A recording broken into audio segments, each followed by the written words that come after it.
How you doing? My name is Derek Duga, and I'm a PDI tech here at Primo RV.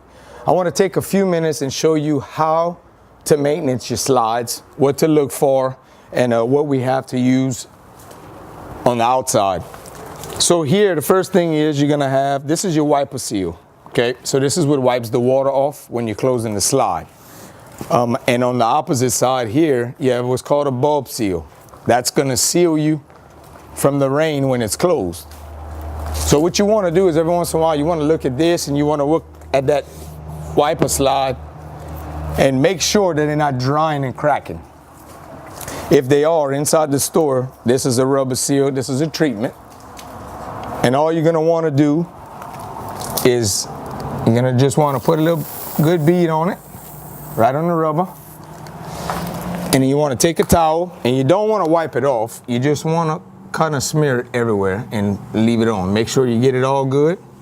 And what that does is brings your rubber back to life, stops it from cracking, and you're gonna have good seal all the time.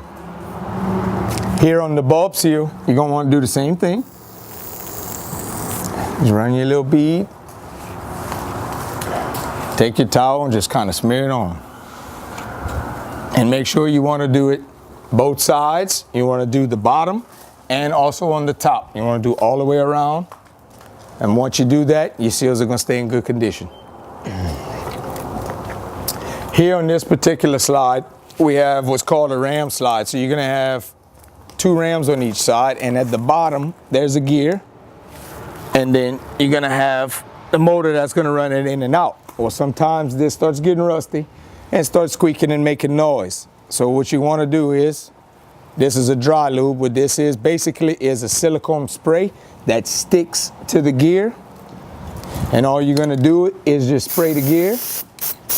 And as you can see, it holds on. We're gonna spray that real good on both sides.